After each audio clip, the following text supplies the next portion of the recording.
അസ്സലാമു അലൈക്കും. ഒരു ആദർശപരമായ വിഷയത്തിലുണ്ടായ ഒരു സംശയം തന്നെയാണ്. കാര്യം അത് വിശദീകരിച്ച് തന്നാൽ മനസ്സിലാക്കാൻ പഠിക്കാനും വേണ്ടിയിട്ട് ഉദ്ദേശിച്ചുകൊണ്ടാണ് ചോദിക്കുന്നത്. കേൾക്കുന്നുണ്ടോ സുഹൃത്തുക്കളെ? കേൾക്കുന്നുണ്ടോ? ഹലോ, ഓക്കെ, കേൾക്കുന്നുണ്ട്. ഉസ്താദ്, സാധാരണ വഹാബികൾ പറഞ്ഞു വരാറുള്ള ഒരു കാര്യമാണ് ഈ മക്ക മുശ്രിക്കീങ്ങൾക്ക് അള്ളാഹുവിൽ വിശ്വാസം ഉണ്ടായിരുന്നു എന്നുള്ളത്. അത് അവർ പറയുന്നതിന്റെ ഉദ്ദേശം മറ്റൊന്നാണ്. സുന്നികള് മുശ്രിക്കാണെന്നുള്ളത് വെറ്റി തീർക്കാൻ വേണ്ടിയിട്ടാണ് അവരെ പറയുന്നത്. എന്നിരുന്നാലും അവരതിനൊരു തെളിവായിട്ട് പലപ്പോഴും പറയാറുണ്ട്. ഞാൻ ആ തെളിവ് അങ്ങനെ പ്രമാണം ഉദ്ധരിച്ചുകൊണ്ടല്ല പറയുന്നത്. ഒരു നേർച്ചയുമായി ബന്ധപ്പെട്ടൊരു വിഷയമാണ്. അത് ഏത് സഹാബിയാണെന്ന് എനിക്ക് ഓർമ്മയില്ല. അവർ പ്രത്യേകിച്ച് പറയാറുണ്ട് ഒരു നേർച്ച. ആ വ്യക്തി അദ്ദേഹം മുശ്രിക്കായിരുന്ന സമയത്ത് അള്ളാഹുവിനെ അർപ്പിച്ചൊരു നേർച്ച, പിന്നെ അദ്ദേഹം മുസ്ലിമായി വന്നപ്പോ, പിന്നെ ആ നേർച്ചയെക്കുറിച്ച് വിഷയം വന്നപ്പോ നബി പറഞ്ഞു, ആ നേർച്ച എനിക്ക് വീട്ടിക്കോ, ആ നേർച്ച ഇപ്പോ എനിക്ക് വീട്ടാം, അന്ന് നേർച്ച ആക്കിയത് ഇപ്പൊ വീട്ടാം എന്ന് പറഞ്ഞു. അപ്പോ അവര് ആ സംഭവം ഉദ്ധരിച്ചുകൊണ്ട് പറയുന്നത് അത് മുശ്രിക്കായിരുന്ന സമയത്ത് അവർ അള്ളാഹുവിന് വേണ്ടി നേർച്ചാക്കിയതാണ്. അവരെ ഉദ്ദേശിച്ച അള്ളാഹും ഇപ്പോൾ മുസ്ലിമായിരിക്കും ഉദ്ദേശിച്ച അള്ളാഹു ഒന്നായതുകൊണ്ടല്ലേ അങ്ങനെ എന്ന് ചോദിക്കുന്ന ഒരു വിഷയം ഞാൻ കേൾക്കാനിടയായി. അത് എന്തിന്റെ നിജസ്ഥിതി എന്താണെന്ന് അറിയാൻ വേണ്ടി മാത്രമാണ് ചോദിച്ചത്. മനസ്സിലാക്കാനാണ്, പഠിക്കാനാണ്. അസ്സലാമു അലൈക്കും.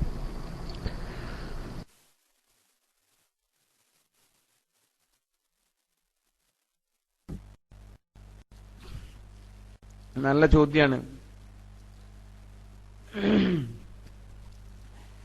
പഠനം അർഹിക്കുന്ന, പ്രത്യേകിച്ച് ഇന്നത്തെ സാഹചര്യത്തിൽ പഠനം നടത്തുകയും മനസ്സിലാക്കുകയും ചെയ്യേണ്ട വളരെ പ്രധാനപ്പെട്ട ഒരു ചോദ്യമാണ് നമ്മുടെ സുഹൃത്ത് ചോദിച്ചിട്ടുള്ളത്. അല്ലാഹു തആല നമുക്കെല്ലാവർക്കും, ചോദ്യകർത്താവിനും ശ്രോതാക്കൾക്കുമെല്ലാം അല്ലാഹു ബറക്കത്ത് നൽകട്ടെ, സന്തോഷം നൽകട്ടെ. പുത്തൻവാദികളെ സംബന്ധിച്ചിടത്തോളം പറഞ്ഞാൽ,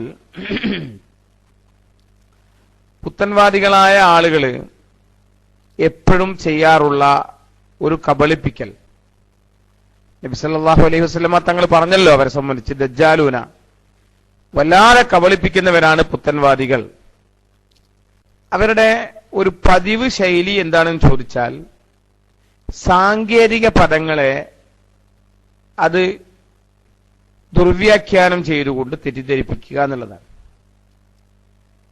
സാങ്കേതിക പദങ്ങൾ, ഇപ്പൊ പ്രാർത്ഥന അല്ലെങ്കിൽ ദുആ, അത് അവരുടെ ദുർവ്യാഖ്യാനത്തിന് വിധേയമായ ഒരു പദാണ്.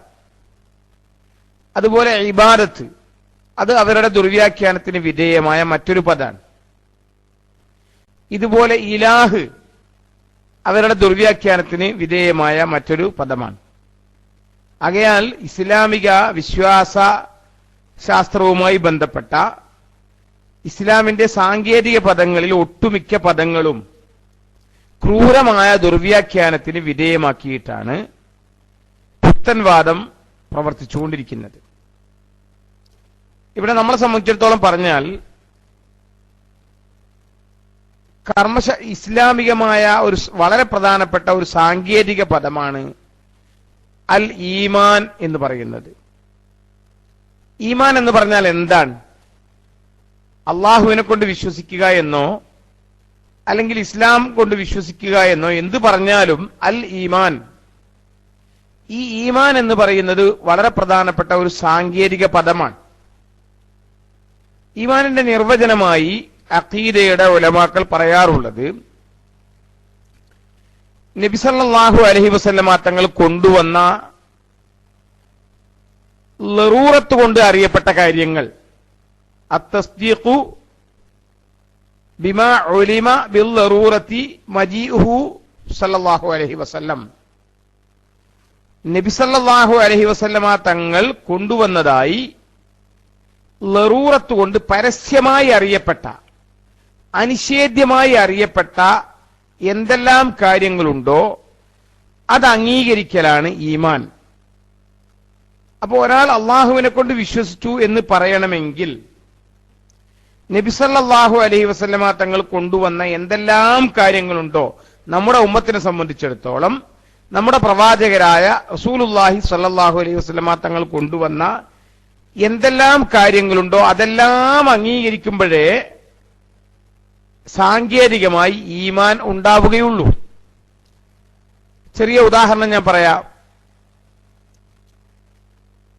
ഒരാൾ 5 നേരത്തെ നിസ്കാരം നിസ്കരിക്കുന്നു, എല്ലാ കാര്യങ്ങളും അയാൾ ചെയ്യുന്നു. പക്ഷെ ഒരു മനുഷ്യന്റെ വാദം, ഒരു മുസ്ലിമാണെന്ന് പറഞ്ഞ് നടക്കുന്ന ഒരാളുടെ തന്നെ വാദം, 5 നേരത്തെ നിസ്കാരം മുസ്ലിങ്ങൾക്ക് നിർബന്ധമില്ല എന്നാണെങ്കിൽ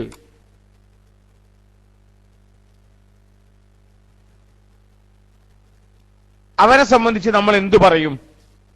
5 നേരത്തെ നിസ്കാരം നിർബന്ധമില്ല എന്നൊരാൾ പറയുന്നുവെങ്കിൽ അയാളെ സംബന്ധിച്ച് നമ്മൾ എന്താണ് പറയുക? അയാൾ മുസ്ലിമാണ് എന്നാണോ കാഫിറാണ് എന്നാണോ നമ്മൾ പറയുക?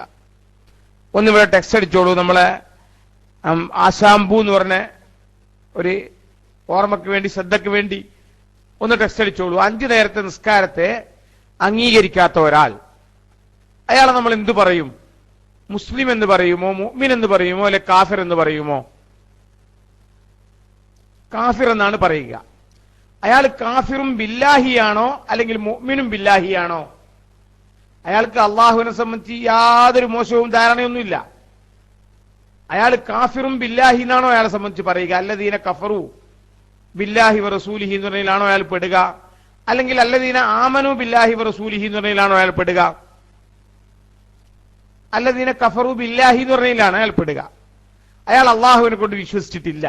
എന്തുകൊണ്ട്? സാങ്കേതികമായി ഈമാൻ എന്ന് പറയുന്നത് അയാൾക്കില്ല. ആശാമ്പു അറിയില്ല എന്ന് പറയേണ്ടതില്ല. അള്ളാഹുവിനെ കൊണ്ട് അയാൾ കാഫിർ എന്ന് പറഞ്ഞല്ലോ. കാഫിർ എന്ന് പറഞ്ഞാൽ കാഫിറും ബില്ലാഹി തന്നെയാണ് ഇതിന്റെ അർത്ഥം. അപ്പോ ഒരാൾ മൂമിനാകണമെങ്കിൽ, കാഫിർ ആകാതിരിക്കണമെങ്കിൽ സാങ്കേതികമായി ഒരുപാട് കാര്യങ്ങൾ അയാൾ അംഗീകരിക്കേണ്ടതുണ്ട്. അള്ളാഹു ഉണ്ട്, അള്ളാഹുവിനെ സംബന്ധിച്ച് ഒറിജിനൽ സുന്നികളുടെ അതേ വിശ്വാസം ഒരാൾ വിശ്വസിച്ചു, പക്ഷെ മുഹമ്മദ് നബിയിൽ വിശ്വസിക്കുന്നില്ല എങ്കിൽ അയാളെ നമ്മൾ എന്ത് പറയും? കാഫിർ എന്ന് പറയും. അതൊന്നും വേണ്ട. വേറൊരു ഉദാഹരണം പറയാ. കച്ചവടം ചെയ്യുന്ന ഒരാൾ, കച്ചവടം ശരിക്കും നിർവഹിക്കുന്ന ഒരാൾ, എല്ലാ കാര്യങ്ങളും ചെയ്യുന്നു, നിസ്കാരം നിർവഹിക്കുന്നു, എല്ലാ കാര്യങ്ങളും നിർവഹിക്കുന്നു, പക്ഷെ അയാളുടെ വാദം കച്ചവടം പാടില്ല എന്നാണ്. എങ്കിൽ അയാൾ ഇസ്ലാം എന്ന് പുറത്താണ്, കാഫിറാണ്. അപ്പോ ചെറിയ എന്ന് നമ്മൾ പറയുകയാണ്. ഉദാഹരണത്തിന് നമുക്ക് ചെറിയതാണ് എന്ന് തോന്നുന്ന നബി സല്ലല്ലാഹു അലൈഹി വസല്ലമ തങ്ങൾ കൊണ്ടുവന്നതായി പരസ്യമായി അറിയപ്പെട്ട ഒരു കാര്യം നിഷേധിക്കുമ്പോൾ തന്നെ ഇസ്ലാമിൽ നിന്ന് പുറത്തു പോകും. കഫറു ബില്ലാഹി എന്ന് പറഞ്ഞതിൽ പെടും, അല്ലെങ്കിൽ അൽ കാഫിറു ബില്ലാഹി എന്ന് പറഞ്ഞതിൽ പെടും. ഇതാണ് സാങ്കേതികമായി കുഫർ, ഈമാൻ എന്ന് പറയുന്നത്. ചെറിയ ഒറ്റ ഒരു കാര്യം നിഷേധിച്ചാൽ തന്നെ കാഫിറാകും, ധാരാളം കാര്യങ്ങൾ അംഗീകരിച്ചാലേ മോമിനാവുകയുള്ളൂ. ഇത് നമ്മൾ അടിസ്ഥാനപരമായി മനസ്സിലാക്കുക. ഇനി മക്കയിലുള്ള മുശ്രിക്കുകളെ സംബന്ധിച്ച് നമുക്ക് പറയാം. മുശ്രിക്കുകൾ റസൂലുള്ളാഹി സ്വല്ലല്ലാഹു അലൈഹി വസല്ലമ തങ്ങളെ അവർ റസൂലാണെന്ന് അംഗീകരിക്കുന്നില്ല. അതുകൊണ്ട് തന്നെ അവർ കാഫിറും ബില്ലാഹിയാണ്. കാഫിറും ബി റസൂലില്ലാഹി മാത്രമല്ല, അതോടൊപ്പം അവര് പറയുന്ന ചില ആളുകൾ, ആ കാഫിരീങ്ങളിൽപ്പെട്ട മുശ്രിക്കീങ്ങളിൽപ്പെട്ട ചില ആളുകൾ അല്ല എന്ന് പദം പ്രയോഗിക്കുമെങ്കിലും ആ അള്ളാഹുവിനെ സംബന്ധിച്ച് തന്നെ അവർ പറഞ്ഞിട്ടുള്ള വിഷയങ്ങൾ, അവർ വിശ്വസിക്കുന്ന വിഷയങ്ങൾ, അത് നബി സല്ലല്ലാഹു അലൈഹി വസല്ലമ തങ്ങൾ കൊണ്ടുവന്നതായി അറിയപ്പെട്ട ലറൂറത്ത മാലൂമായ ഒരുപാട് കാര്യങ്ങൾക്ക് വിരുദ്ധാണ്. അള്ളാഹുവിന് സന്താനമുണ്ട്, അള്ളാഹുവിന് റഹ്മാൻ എന്ന് പറയാൻ പറ്റില്ല, അങ്ങനെ തുടങ്ങി മലക്കുകൾ അള്ളാഹുവിന്റെ പെൺമക്കളാകുന്നു, ഇങ്ങനെ തുടങ്ങി, അതുപോലെ വിഗ്രഹങ്ങൾ അള്ളാഹുവിന്റെ ശുറക്ക ആകുന്നു, പങ്കുകാരാകുന്നു. ഇങ്ങനെ അള്ളാഹു എന്നവർ പേര് പറയുന്നുവെങ്കിലും വളരെ വികൃതമായ, വളരെ വികലമായ ഒരു അള്ളാഹുവിലാണ് അവര് ഉണ്ട് എന്ന് പറയുന്നത്. സാങ്കേതികമായി അവർ അള്ളാഹുവിൽ വിശ്വസിച്ചിട്ടില്ല. അള്ളാഹുവിൽ വിശ്വസിച്ചിട്ടില്ല എന്ന് പറയാൻ അള്ളാഹുവിനെ സംബന്ധിച്ച് വികൃതമൊന്നും വിശ്വസിക്കേണ്ടയില്ല. അതാണ് ഞാൻ പറഞ്ഞത്. റസൂലുള്ളാഹിനെ നിഷേധിച്ചാൽ, അല്ലെ നബി സല്ലല്ലാഹു അലൈഹി വസല്ലമ തങ്ങൾ കൊണ്ടുവന്നതായി പരസ്യമായി അറിയപ്പെട്ട ഏതെങ്കിലും ഒരു കാര്യത്തെയെങ്കിലും നിഷേധിച്ചാൽ അവർ അള്ളാഹുവിനെ കൊണ്ട് അവിശ്വസിച്ചവരാണെന്നാണ് ഇസ്ലാമിന്റെ സാങ്കേതിക തത്വം. അപ്പൊ കാഫിര്യങ്ങളെ സംബന്ധിച്ചിടത്തോളം ആ കാഫിറുകൾ അള്ളാഹുവിനെ കൊണ്ട് വിശ്വസിച്ചു എന്ന് പറയുന്നത് അത് യഥാർത്ഥത്തിൽ വളരെ അപകടകരമായ ഒരു വാദമാണ്. ലോകത്ത് ഇന്ന് വരെ ആരും പറയാത്തതാണ്. ഒരാൾക്കും അങ്ങനെ ഒരു നല്ല ബുദ്ധിയുള്ള ഒരു സാധാ ബുദ്ധിയുള്ള ഒരു മനുഷ്യന് പറയാൻ തോന്നാത്ത ഒരു കാര്യമാണ് ആ കാര്യം. പിന്നെ ഇവിടെ നമ്മുടെ സുഹൃത്ത് ചോദിച്ചിട്ടുള്ളത് ഏതോ ഒരാൾ നേർച്ചയാക്കി, നേർച്ചയെ സംബന്ധിച്ചിടത്തോളം വാചകമാണ് നേർച്ചയിൽ പരിഗണിക്കപ്പെടുക. മനസ്സിലുള്ള വിചാരമോ വിശ്വാസമോ അല്ല നേർച്ചയിൽ പരിഗണിക്കപ്പെടുക. അതുകൊണ്ട് തന്നെ അള്ളാഹുവിന് എന്ന് വാചകം പറഞ്ഞുകൊണ്ട് നേരത്തെ നേർച്ചയാക്കിയ ഒരാൾ നബി സല്ലല്ലാഹു അലൈഹി വസല്ലമ തങ്ങളോട് വന്ന് പറഞ്ഞപ്പോ ആ നേർച്ചയുടെ പ്രത്യേകതയാണത്. നേർച്ചയാകുമ്പോൾ അതിൽ പറഞ്ഞ വാക്ക് മാത്രം പരിഗണിച്ചുകൊണ്ട് വിശ്വാസമോ നീയത്തോ അല്ല അതിൽ പരിഗണിക്കുക. ആ വാക്ക് മാത്രം പരിഗണിച്ചുകൊണ്ടാണ് നബി സല്ലല്ലാഹു അലൈഹി വസല്ലമ തങ്ങൾ ആ നേർച്ച വീടണം എന്ന് പഠിപ്പിച്ചിട്ടുള്ളത്, എന്നല്ലാതെ അദ്ദേഹത്തിന്റെ വിശ്വാസം ശരിയായതുകൊണ്ടല്ല എന്ന് ഓർമ്മിപ്പിക്കുന്നു. വിഷയം മനസ്സിലായിട്ടുണ്ടാകും. അഥവാ കാഫിരീങ്ങൾ, മക്കയിലുള്ള മുശ്രിക്കുകൾ എന്നല്ല, നമ്മുടെ ചേകനൂരിനെ സംബന്ധിച്ച് പോലും അയാൾ അള്ളാഹുവിനെ കൊണ്ട് വിശ്വസിച്ചു എന്ന് പറയാൻ നിർവാഹമില്ല. ചേകനൂര് പോലും അള്ളാഹുവിനെ കൊണ്ട് കാഫിറാണ്, അള്ളാഹുവിനെ കൊണ്ട് വിശ്വസിച്ചിട്ടില്ല, റസൂലുള്ളാഹിനെ കൊണ്ട് കാഫിറാണ്. അവിടെ അള്ളാഹുവിന് ശുറക്കാറുണ്ടെന്നോ അല്ലെങ്കിൽ അള്ളാഹുവിന് ശരീക്കുമാരുണ്ടെന്നോ അള്ളാഹുവിന് പെൺമക്കൾ ഉണ്ടെന്നൊന്നും ചേകനൂര് പറഞ്ഞിട്ടില്ലല്ലോ. ഇപ്പൊ മക്കാ മുശ്രിക്ക് എന്നല്ല, ചേകനൂര് പോലും അള്ളാഹുവിനെ കൊണ്ട് അവിശ്വസിച്ച ആളുകളാണ്. പക്ഷെ ഈ സാങ്കേതിക പദം ഭാഷാർത്ഥത്തിൽ വ്യാഖ്യാനിച്ചുകൊണ്ട് നമ്മളെ ആശയക്കുഴപ്പത്തിലാക്കുകയാണ് യഥാർത്ഥത്തിൽ പുത്തൻവാദി ചെയ്യുന്നത്. അങ്ങനെ ചെയ്യുകയാണെങ്കിൽ ഒരു കാര്യം കൂടി ഞാൻ പറയാം അതിന്റെ കൂടെ കൂട്ടിയിട്ട്, അങ്ങനെ കേവലം സാങ്കേതിക പദം ദുർവ്യാഖ്യാനം ചെയ്തുകൊണ്ടാണെങ്കിൽ യുക്തിവാദിയെ കുറിച്ചും അള്ളാഹുവിൽ വിശ്വസിച്ചു എന്ന് പറയാം. കാരണം അള്ളാഹു ഇല്ലാന്നയാൾ വിശ്വസിച്ചിട്ടുണ്ടല്ലോ. അതും ആമന ബി അന്നല്ലാഹ ലൈസ ബി മൗജൂദിൻ, അപ്പൊ അയാൾക്ക് ഈമാൻ ഉണ്ട് എന്ന് പറയുന്നത് പോലെ ഒരു യുക്തിവാദിക്ക് ഈമാൻ ഉണ്ട്, അള്ളാഹുവിനെ കൊണ്ട് ഈമാൻ ഉണ്ട് എന്ന് പറയുന്നത് പോലെയാണ് മക്കയിലുള്ള കാഫിറുകൾക്ക്, മുശ്രിക്കുകൾക്ക് അള്ളാഹുവിനെ കൊണ്ട് ഈമാൻ ഉണ്ട് എന്ന് മുജാഹിദുകൾ പറയുന്നത്. അപ്പൊ അതിൽ ഈ പറഞ്ഞ വിശദീകരണം നമ്മൾ മനസ്സിലാക്കിയാൽ അതിൽ സംശയത്തിനൊന്നും യാതൊരു അവകാശവും ഇല്ല. സംശയത്തിന്റെ എല്ലാ നൂലാമാലകളും ഈ വിശദീകരണം ശരിക്കും ഉൾക്കൊള്ളുകയാണെങ്കിൽ നീങ്ങിപ്പോകേണ്ടതാകുന്നു. അള്ളാഹു തആല നമുക്ക് വിഷയങ്ങൾ ഉൾക്കൊള്ളാനും മനസ്സിലാക്കാനും തൗഫീക്ക് നൽകുമാറാകട്ടെ എന്ന് ദുആ ചെയ്തുകൊണ്ട്, നമ്മുടെ ആശാമ്പു തന്നെ അദ്ദേഹം പഠനത്തിന് വേണ്ടി ചോദിച്ചത് കൊണ്ടാണ് ഇത്രയും വിശദമായി അത് പറഞ്ഞിട്ടുള്ളത്. അദ്ദേഹം തന്നെ ഒന്ന് മൈക്കെടുത്ത് അതുമായി ബന്ധപ്പെട്ടുകൊണ്ടുള്ള വിഷയം മനസ്സിലായോ, ഇനി മനസ്സിലാകായ്മ ഉണ്ടെങ്കിൽ ഇനിയും ചോദ്യങ്ങളിലേക്ക് വരാവുന്നതാണ്, മറ്റുള്ളവർക്കും ചോദിക്കാവുന്നതാണ് എന്ന് ഓർമ്മിപ്പിക്കുന്നു. ആശാമ്പു ഒന്ന് മൈക്കെടുത്ത് ഇതിനെ സംബന്ധിച്ചൊന്ന് പ്രതികരിച്ചാൽ സന്തോഷം. ഞാൻ മൈക്ക് റിലീസ് ചെയ്യും. ഉസ്താദെ, ഈ വഹാബിയാള് പറഞ്ഞുണ്ട് മരിച്ചോടത്ത് ഓതണിനെ പറ്റി പറഞ്ഞു ഓതാൻ പാടില്ല, ദ്വാ ചെയ്യാനാണ് പറഞ്ഞിട്ടുള്ളത് എന്ന് പറയും. അപ്പൊ എന്താണ് പിന്നെ അവിടെ ഓതിയാനുള്ള പ്രശ്നം? അവരോട് എന്താ പറയാ? അവർ പറഞ്ഞത് ഓതാൻ പറഞ്ഞിട്ടില്ല, ദ്വാ ചെയ്യണം എന്നാണ് പറഞ്ഞിട്ടുള്ളത് എന്നാണ് അവർ പറഞ്ഞത്. അതിനെ പറ്റിയൊന്ന്. വഹാബികള് അത് തന്നെയാണ് നമുക്ക് മനസ്സിലാത്ത എന്താ പ്രശ്നം. വിശുദ്ധ ഖുർആൻ ഓതിയാൽ, ഖുർആൻ എന്ന വാക്ക് തന്നെ അതിന്റെ അർത്ഥം തന്നെ ഓതപ്പെടുന്നത് എന്നാണ്. അതിനും തെളിവ് ചോദിക്കുകയാണ് വഹാബികൾ. യാതൊരു നിർവാഹവും ഇല്ല അതിന്. ഖുർആൻ എന്ന വാചകത്തിന്റെ തന്നെ അർത്ഥം ഓതപ്പെടുന്നത് എന്നാണ്. അതിപ്പം ബൈലക്സിൽ ഖുർആൻ ഓതി, നമ്മളിപ്പോ ബൈലക്സിൽ ഖുർആൻ ഓതാറുണ്ട്. അപ്പൊ ഖുർആൻ ഓതിയാൽ ബൈലക്സിൽ റസൂലുള്ള ഖുർആൻ ഓതിയിട്ടുണ്ടോ എന്ന് ചോദിച്ചാൽ അതിനെന്താ തെളിവ്? അത് ഖുർആൻ എന്ന വാചകം തെളിവാണ്. ആദ്യമായി അള്ളാഹു തആല അവതരിപ്പിച്ച ആയത്ത് തന്നെ ഇഖ്റ ബിസ്മി റബ്ബിക്കല്ലദീ ഖലഖ് എന്നാണ്. അത് ഓതണം എന്നുള്ളതിന് തെളിവാണ്. ഇപ്പൊ ഖുർആനിൽ എവിടെയെല്ലാം ഖുർആൻ ഓതണം എന്ന് പറഞ്ഞിട്ടുണ്ടോ, ഹദീസിന്റെ കിതാബുകളിൽ എവിടെയെല്ലാം ഖുർആൻ ഓതണം എന്ന് പറഞ്ഞിട്ടുണ്ടോ, ഖുർആൻ ഓതണം എന്നറിയിക്കുന്ന എല്ലാ വാചകങ്ങളും എവിടെയെല്ലാം ഖുർആൻ ഓതുന്നുണ്ടോ അവിടെയെല്ലാം ഖുർആൻ ഓതാൻ തെളിവാണ്. ഇനി ഖുർആൻ വിരോധിക്കപ്പെട്ട സ്ഥലമുണ്ടെങ്കിൽ അതിനാണ് തെളിവ് വേണ്ടത്. അപ്പൊ നമ്മളെ സംബന്ധിച്ചിടത്തോളം വിശുദ്ധ ഖുർആൻ പാരായണം ചെയ്യണം, അതിന് തെളിവ് ആവശ്യമില്ല. ഖുർആൻ എന്ന വാക്കും അതൊക്കെ തെളിവാണ്. ഇനി തെളിവ് വേണമെങ്കിൽ എമ്പാടും തെളിവുകൾ ആ വിഷയത്തിലുണ്ട് താനും. സഹാബികൾ അങ്ങനെ മരിച്ചവർക്ക് വേണ്ടി ഖുർആൻ ഓതാറുണ്ടായിരുന്നു, അൻസാറുകൾ ഓതാറുണ്ടായിരുന്നു എന്ന് ഒരുപാട് ഇമാമിങ്ങൾ, ഇമാം സുയൂത്തി റളിയല്ലാഹു അൻഹു, ഇമാം ഖുർത്തുബി റളിയല്ലാഹു അൻഹു, അങ്ങനെയുള്ള ഒരുപാട് ആളുകൾ പറഞ്ഞിട്ടുണ്ട്. അതോടൊപ്പം ഇബ്നു തൈമിയ്യ മരിച്ചപ്പോൾ പോലും ഖുർആൻ ഓതിയിരുന്നു എന്ന് ഇബ്നു കസീർ രേഖപ്പെടുത്തിയിട്ടുണ്ട്.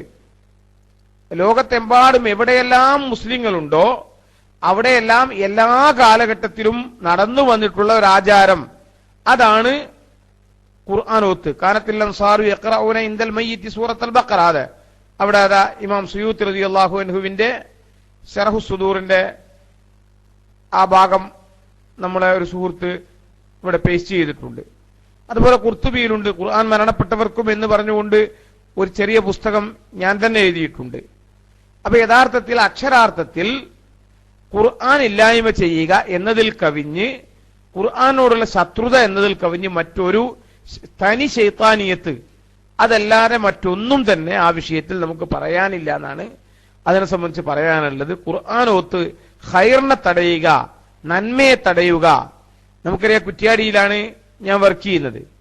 കുറ്റ്യാടിയിലൊക്കെ ആ ഖുർആൻ ഓത്ത് നിരാകരിച്ചതിന്റെ ദുരന്തം യഥാർത്ഥത്തിൽ പുത്തൻവാദികൾ പോലും തിരിച്ചറിയുകയും നേരത്തെ ഖുർആൻ ഓദിക്കാൻ താല്പര്യം കാണിക്കാതിരുന്ന പുത്തൻവാദികൾ അവർ പോലും ഇപ്പോൾ ഖുർആൻ ഓദിക്കുന്ന ഒരു അവസ്ഥയിലേക്ക് മാറിയ സ്ഥലമാണ് കുറ്റ്യാടി പോലെയുള്ള പുത്തൻവാദികൾക്ക് നേരത്തെ സ്വാധീനമുള്ള സ്ഥലങ്ങളിൽ. അപ്പൊ ഞാൻ മൈക്ക് റിലീസ് ചെയ്യുന്നു. മറ്റുള്ളവർ മൈക്കിലേക്ക് വന്നോളൂ. ഒരുപാട് തെളിവുകൾ ഇങ്ങനെ അടിച്ചുകൊണ്ടിരിക്കുന്നുണ്ട്. ഏതായിരുന്നാലും ഇൻഷാ അല്ലാഹ് നമുക്ക് ചോദ്യകർത്താക്കളുടെ ചോദ്യത്തിനനുസരിച്ച് മറുപടി. നമ്മൾ ആശാമ്പു ഒന്നും പ്രതികരിച്ചില്ലല്ലോ. അദ്ദേഹം ഒരു ചോദ്യം ചോദിച്ചു, പക്ഷെ അദ്ദേഹം പിന്നീട് മൈക്കിലേക്ക് വന്നില്ല. ഏതായിരുന്നാലും അദ്ദേഹം ഡെസ്കിലില്ലേ, കേട്ടതുമില്ല, വെറും ചോദ്യം ചോദിച്ചു പോയതാണോ എന്നറിയില്ല. ഏതായിരുന്നാലും അല്ലാഹു തആല എല്ലാവർക്കും സന്തോഷവും ഖൈറും നൽകി അനുഗ്രഹിക്കുമാറാകട്ടെ. ഞാൻ മൈക്ക് റിലീസ് ചെയ്യുന്നു.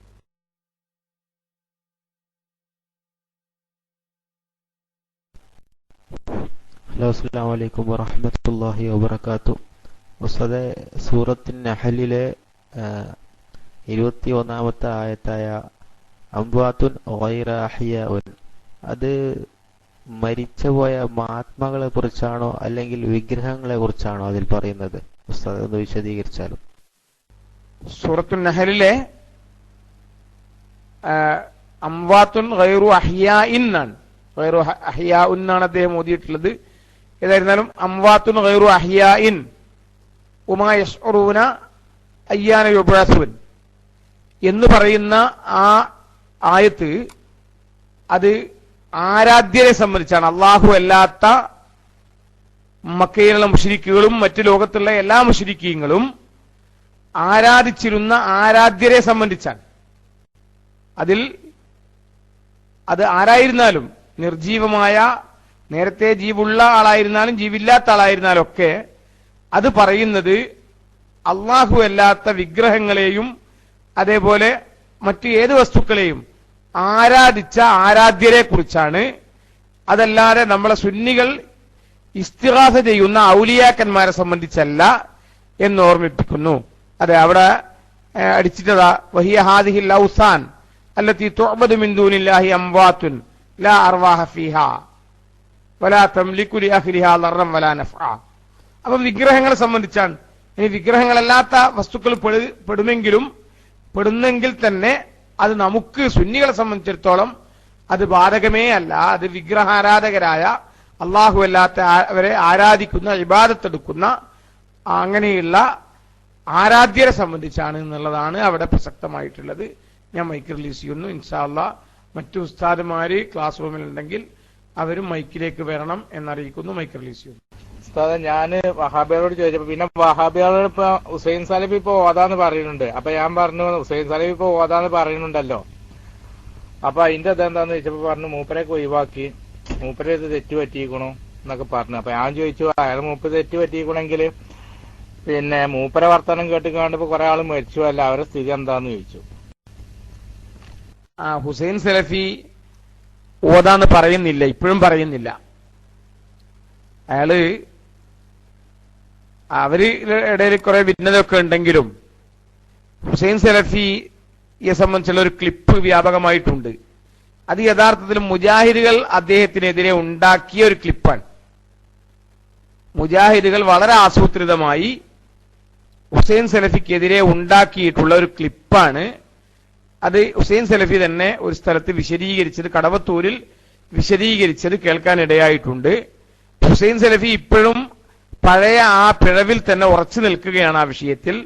അയാൾ ഇപ്പോഴും അത് തിരുത്തിയിട്ടില്ല എന്ന് ഓർമ്മിപ്പിക്കുന്നു. അത് തിരുത്തി എന്ന് അദ്ദേഹത്തിന്റെ മറുവിഭാഗം മുജാഹിദുകാർ പരസ്പരം അവരങ്ങോട്ടും ഇങ്ങോട്ടുമുള്ള കടിപിടിയുടെ ഭാഗമായി അദ്ദേഹത്തിനെതിരെ ക്രൂരമായ ഒരു ക്ലിപ്പ് നിർമ്മാണം നടത്തിയതാണ് എന്ന് ഓർമ്മിപ്പിക്കുന്നു. മുജാഹിദുകൾ നമുക്കെതിരെയൊക്കെ ക്ലിപ്പ് കട്ടും ഒക്കെ വെക്കാറുണ്ട്, ഈ ഇദ്ദേഹം തന്നെ വെക്കാറുണ്ട്, ഈ ഹുസൈൻ സലഫി തന്നെ.